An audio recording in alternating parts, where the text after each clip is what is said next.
Hi, you all. Please ignore the crazy hair. I just got done swimming with my son, and I could not wait to get on here to get your thoughts because I had this epiphany that The Smallest Man Who Ever Lived, it's about Kanye. We've been so obsessed with it being about Maddie Healy, and of course it could be like a combination of people, but it's predominantly about Kanye. Think back to whenever the incident happened where he took the mic from her. A year later, she wrote a song in response to it, which was an offering of forgiveness, which was called Innocent. In that song, she says, who you are is not what you did. You're still an innocent. So she's basically saying that one thing that you did in your life shouldn't define your whole life. You're still an innocent person. So now think about the smallest man who ever lived. She's saying you deserve prison, but you won't get time. I would have died for your sins, but instead I just died inside. She says, but you are what you did. I feel like that's a callback to Innocent, where she's saying that who you are is not what you did. And she's saying, no, you are what you did. Like, she was so young and didn't understand who she was dealing with. She didn't understand what he was going to do to her. And so it all makes sense because it's like, who were you, a sleeper cell spy? Like, were you sent by someone who wanted me dead? I mean, why else was he so really obsessed with her and relentless to just make her look bad? It really makes no sense to me. He had it out for her. It's like, here he did this terrible thing to her when she was very young, basically humiliating her on stage. Then she forgives him. She presents him with an award at the VMAs many years later too.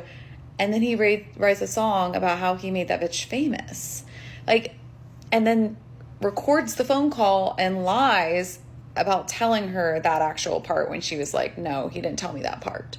And why would she ever be in support of that line ever? Come on now. And then he spent hundreds of thousands of dollars on creating a wax figure of her laying next to him naked in bed. Like, he's obsessed. I mean, it really is like, is he a spy sent to kill her?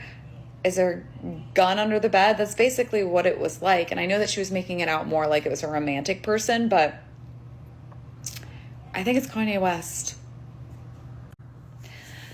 This has made me think even more about Kanye after I listened to, I forget her name, but I think it's Nikki Heaton.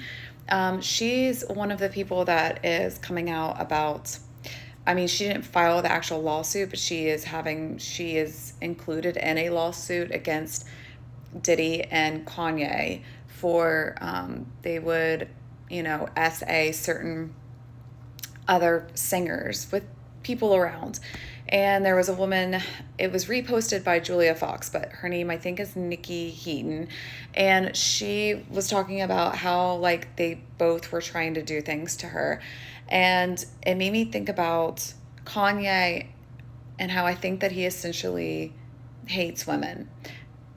And I think that since Taylor was in a position of power, in a sense, because she's in the music industry and has parents around her, she has a lot of protection in that way. Probably wasn't involved in any of the stuff that they were involved in. And I think because of that power that she's had, having her parents around her, having guidance, being protected in some kind of ways, being incredibly smart, that is probably infuriating to a person like Kanye and a person like Diddy, who are used to getting women and men to do whatever they want, whenever they want, however they want. And if you listen to Nikki Heaton talk about it, it is jarring and really scary. It makes sense and kind of explains why Kanye was so obsessed and relentless with trying to take Taylor down, because it really doesn't make sense on the outside. But then if you think about the behavior and the dynamics at play within the music industry, and especially the things behind the scenes that are coming out about Diddy and Diddy's parties, and that Kanye and him were in on a lot of things. He went up and he humiliated her, and she met him with forgiveness, and she continued to rise in her career. And with a person like him that has a lot of narcissistic traits, someone that he's humiliated doesn't get to go on and become successful. That probably was really hard for him to take. So I believe that his hatred of her and her ability to not need men to be successful led to why he was obsessed with taking her down.